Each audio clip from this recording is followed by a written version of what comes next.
Zdrav, banda. A je to, kaj voham, potica?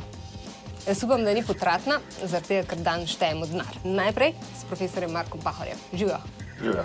A je tale božično-novoletni čas še posebej vznemirljiv za ekonomiste, ne? Ker denar kroži. Zelo veliko dejavnosti, sploh v Ameriki, je odvisno od tega časa. Po zahvalnem dnevu začne božični nakupi s črnim petkom in se vse nadaljuje vse tam nekje do 26. decembra. In to je ključen čas za marsikaterega prodajalca. Kaj sploh je denar oziroma koncept, ki se skriva za njim?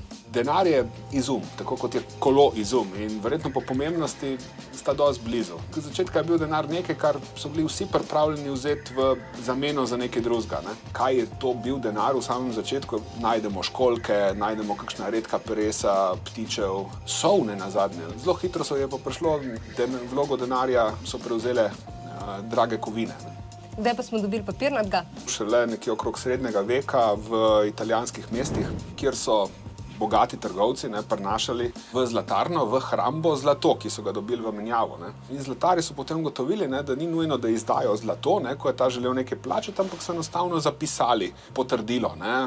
Imam v hrambi to zlato, in zdaj kdorkoli je to prinesel, je dobil pol v zameno izplačeno to zlato. In to je zametek prvega papirnatega denarja. Ampak zakaj pa danes zaupamo denarju? Sam po sebi nima nobene vrednosti, tudi ni vezan več na zlato.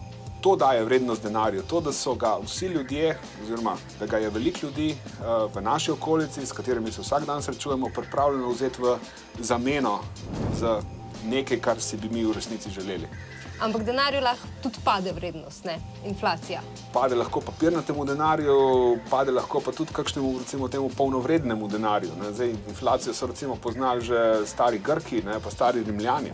Cesar, ki je imel pravico izdajati denarja, je se izdal zlat kovanec, pa je pogotovo, da rabi več denarja, pa je pa začel to zlato malo mešati še s čim drugim.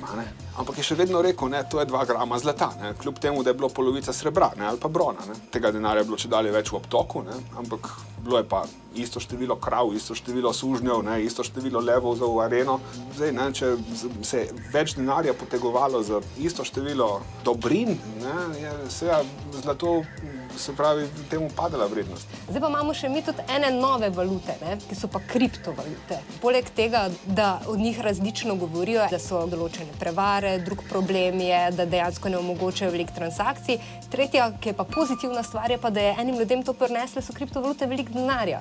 Kaj je zdaj s temi kriptovalutami? Vse od tega, kar naštevaš. Same ideje o tem so se začele pojavljati že tam okrog 1980 in Bitcoin je bil pravzaprav pa tudi vse ideje, na katerih je nastajal. To je neka ideja demokratizacije denarja, oziroma kako bi izločili finančne inštitucije iz vsega tega. Te kriptovalute delujejo na nekem sistemu zaupanja. Se ves denar deluje na sistemu zaupanja. Zdaj, pravi, kar daje vrednost Bitcoinu, daje samo to, da boš ti lahko zamenjal to za neko dobrino v prihodnosti. Za koliko denarja nam pa jamčijo države, če ga imamo na banki? Država nam načeloma jamči za vloge na banki do 100.000 evrov na posameznega imetnika. Zdaj v kriznih časih se je to tudi dvignilo na neomejeno. Država pa ne jamči, da boš to lahko res kaj kupil s tem denarjem. To je pa jamstvo, ki ti ga dajejo vsi, ki živijo okrog tebe in ki ta denar porabljajo. V resnici tako velike razlike med klasičnimi ali fiat valutami in kriptovalutami tudi ni. Razen o tem, kako široko sprejemljive so. Najlepša hvala.